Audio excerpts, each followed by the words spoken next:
I was having a conversation with Roland Baker, and I said, who needs missionaries more than anyone in the world? And he said, the Congo. Just a few months later, there I was in Congo. So we're seeing crazy miracles every day and seeing people in the most insane circumstances just crying out for God because He's actually the only one who can protect them. We started having raids in our neighborhood at night. And so we were hearing screams at night and we were hearing them make their ways down the street. About 2 weeks in was when we really started getting this, we don't know if this is ever going to end. And I literally laid there in bed thinking, I'm going to die tonight.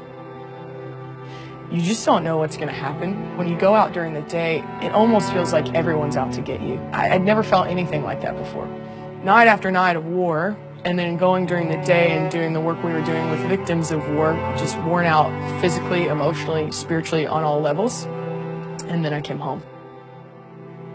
At first, I thought I was okay. I was thinking, I've been through conflict zones before. I completely know what's going on here. I started feeling anxious and angry almost all the time. And so, you know, the days turned into weeks, weeks turned into months, where pretty soon I wasn't sleeping at all. I was hearing voices, I was hearing gunshots, I was hearing babies crying. My relationships just began to break down and was, you know, having outbursts of anger at them, sometimes remembering it and sometimes not. I was having absolute panic attacks where I thought I was dying. I told a few close people and I went to a counselor, and I didn't get much help from the counselor. And they had said I had PTSD, post-traumatic stress disorder. They wanted to put me on medication. And I just go, no one can help me. And when that happened is when I became suicidal. God honestly felt so silent. And the voices around me were so loud. And I was just so angry with Him. I felt like He had completely abandoned me. I felt like He had sent me into the darkest places to just see if you can make it, you know, and leave me alone once I got out. And so I felt really abandoned. I ended up in my floor with a Bible in one hand and a bottle of pills in the other. And I just said, God, if you don't show up, I quit. I had this one moment where it was like, this actually could get better. Don't kill yourself. I fell into the floor and I just started weeping and weeping and weeping. And I cried for about 30 minutes. And that's when Jesus spoke. And He said, will you leave me too? And I was able to go, I don't understand. I'm hurting so bad. I don't know what else to do. I don't know why you're not healing me. I don't know why you're not talking to me. I don't know why you're not helping me. I don't know where else I'd go. Been by this time to 3 different therapists, and someone recommended Bethel.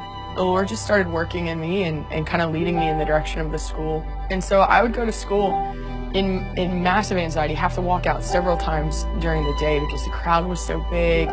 And this girl who I'd only met once or twice, she said, I had a dream and you're supposed to go to Destiny House. This girl comes over to me and she's like, I feel like I'm supposed to dance over you. Please, no, like God, anything but that. Like, please don't put me in the middle. So I said yes, and very reluctantly I came and I just sat in the middle of the room by myself. My anxiety's running wild in that moment. Like, just make this stop. And as she starts dancing, it's like I felt these weights coming off my back. And I felt all the tension leave. I felt all the anxiety leave. Every single thing that had been attached to me since I had left the country was just being pulled out in that moment. And I went home and I remember telling my roommates, I think I'm healed. Like, I think everything's gone. I've never had anxiety again. I've never had an ounce of depression again. I haven't had another single suicidal thought. I haven't heard voices. Everything that was happening to me when I came back just completely disappeared after she danced over me. I remember the Lord speaking to me right after this happened, and it was out of Corinthians, and He said, Jessica, had the powers of darkness known what I was going to do through this, they never would have attacked you in the first place. We are about to kick the devil in the teeth for everything that he stole from me. Probably about the spring, after I'd been healed a few months, the Lord began to talk to me about going back.